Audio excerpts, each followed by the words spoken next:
Once upon a time, in a quiet little village nestled between the mountains and a river, there lived 3 brothers. The 2 elder ones were strong, smart-looking, and proud. The youngest, however, was small, kind-hearted, and often called simpleton by his brothers and even his neighbors. He wasn't very clever in the eyes of the world, but he had something they didn't, a heart full of kindness and compassion. One day, the oldest brother decided to go into the forest to cut wood. Their mother packed him some sweet bread and fresh juice. As he entered the woods, he came across an old man sitting by a tree. The man looked poor and tired, and asked, "Please, kind sir, could you spare some food for a hungry traveler?"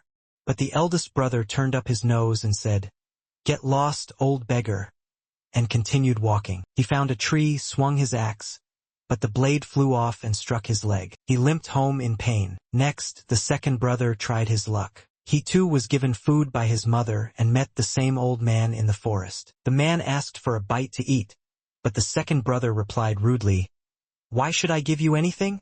Go beg somewhere else." He too met with bad luck. As he tried cutting a tree, a branch broke off and hit his head. Dizzy and hurt, he returned home with shame. Finally, the youngest brother, simpleton, offered to go. His mother, though doubtful, gave him a small loaf of dry bread and a bottle of water. As simpleton entered the forest, he also met the same old man. Unlike his brothers, he stopped, smiled, and offered the little food he had. The old man gratefully accepted and said, "You have a kind heart. Because of your goodness, I will tell you a secret. Behind that tree over there, you will find a goose with feathers made of pure gold. But listen carefully. Do not take more than 1 feather at a time, and never be greedy." Simpleton followed the old man's advice and, to his amazement, found a beautiful golden goose shining in the sunlight.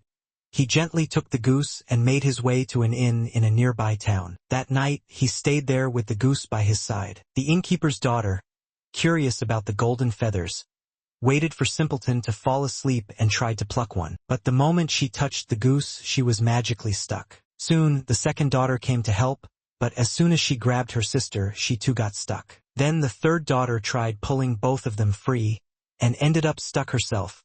In the morning, Simpleton woke up to find 3 girls stuck to his goose. Confused but amused, he picked up the goose and walked off, with the 3 girls trailing behind him. On the way, a farmer saw the strange sight and tried to pull the last girl off, but he too got stuck. One by one, people tried to help and got stuck as well. By the time Simpleton reached the next town, a whole line of people was stuck behind him, forming a long, comical parade. Now, in that town lived a princess who had never laughed. Not once in her entire life. Many had tried to make her smile.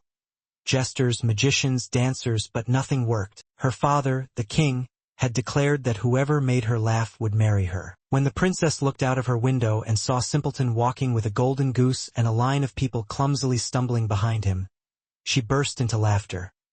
Not a small laugh, but a loud, joyful one that echoed through the palace. The king, overjoyed, kept his word and agreed to the marriage, but only if Simpleton could complete 3 difficult tasks. The first was to find a ship that could sail on both land and sea. Simpleton remembered the old man in the forest, so he went back and asked for help. The man smiled and said, "Because you shared with me, I will help you again." With a wave of his hand, he summoned a magical ship that could glide on land and water. The second task was to bring the king a feather from the great firebird, a creature that lived far away. Again, the old man guided Simpleton, giving him a magical bag and pointing him toward the mountains. There, Simpleton found the firebird sleeping. He used the bag to gently take 1 glowing feather and returned safely. The final task was the hardest.